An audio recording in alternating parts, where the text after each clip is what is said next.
ఏదైనా అనారోగ్యంతో ఆసుపత్రికి వెళ్ళినప్పుడు డాక్టర్లు సాధారణంగా మూత్ర పరీక్షను చేయించుకుని రమ్మని చెబుతూ ఉంటారు. ఈ చిన్న పరీక్షను మనలో చాలా మంది తేలికగా తీసుకుంటారు. కానీ నిజానికి మూత్ర పరీక్షను మన శరీరంలోని అనారోగ్యాలను బయటపెట్టే ఒక అద్భుతమైన విండో అని చెప్పుకోవచ్చు.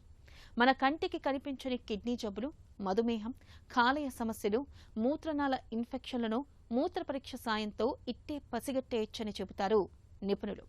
మూత్ర పరీక్ష గురించిన మరిన్ని వివరాలను ఇప్పుడు తెలుసుకుందాం.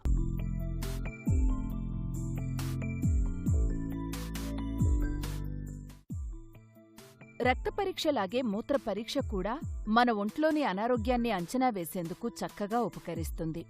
మూత్రం రంగు, మూత్రంలో ప్రోటీన్లు పోవడం, చీము కణాలు తదితర అంశాల ఆధారంగా అనేక ఆరోగ్య సమస్యల్ని డాక్టర్లు అంచనా వేస్తారు.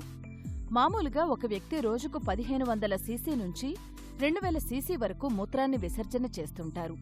పగటిపూట ఎక్కువగా, రాత్రిపూట తక్కువగా మూత్రం పోయడం అనేది ఆరోగ్య లక్షణం. అలా కాకుండా తరచూ మూత్రానికి వెళుతున్నా, వెళ్లిన ప్రతిసారీ ఎక్కువ మొత్తంలో మూత్రం పోయడాన్ని అతిమూత్ర వ్యాధిగా అనుమానించాలి. రాత్రిళ్లు ఎక్కువసార్లు మూత్రానికి వెళ్లాల్సి రావడం అనేది షుగర్ జబ్బుకు, కిడ్నీల్లో సమస్యలకు సంకేతంగా భావించాలి. మూత్రం తక్కువగా రావడాన్ని డీహైడ్రేషన్గా అనుమానించాలి. ఒంట్లో నీరు, లవణాల శాతం తగ్గినప్పుడు ఇలాంటి పరిస్థితి ఎదురవుతుంది.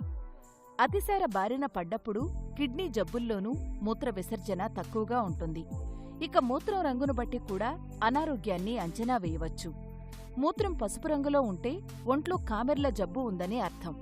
మూత్రం ఎర్రటి రంగులో గాని, పొగచూరిన రంగులో గాని వస్తుంటే మూత్రంలో రక్తం పోతుందని అనుమానించాలి. మలేరియా జ్వరం కారణంగా ఏవైనా దుష్ఫలితాలు తలెత్తినప్పుడు, సరిపడని రక్తం ఎక్కించినప్పుడు మూత్రం నలుపు రంగులో వస్తుంటుంది. మూత్రం మబ్బుగా తెలుపు రంగులో వస్తుంటే యూరిన్ ఇన్ఫెక్షన్ సోకిందని భావించాలి.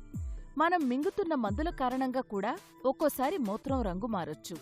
కాబట్టి మూత్రం రంగులో తేడాలు కనిపిస్తున్నప్పుడు డాక్టర్ని సంప్రదించడం మేలు. మూత్రాన్ని సూక్ష్మదర్శిని కింద పరిశీలించినప్పుడు చీము కణాలు ఎక్కువగా ఉన్నట్లయితే ఇన్ఫెక్షన్ సోకిందని, ఎర్ర రక్త కణాలు ఎక్కువగా ఉంటే మూత్రంలో రక్తం పోతోందని, దారపు పోగుల్లాంటి కణాలు కనిపిస్తే ప్రోస్టేట్ గ్రంథిలో సమస్యలున్నాయని అనుమానించాలి. ఇక గర్భధారణ నిర్ధారణకు కూడా మూత్ర పరీక్ష చక్కగా తోడ్పడుతుంది. కొన్ని రకాల క్యాన్సర్లను కూడా ఇవాళ మూత్ర పరీక్ష సాయంతో గుర్తించవచ్చని చెబుతారు నిపుణులు.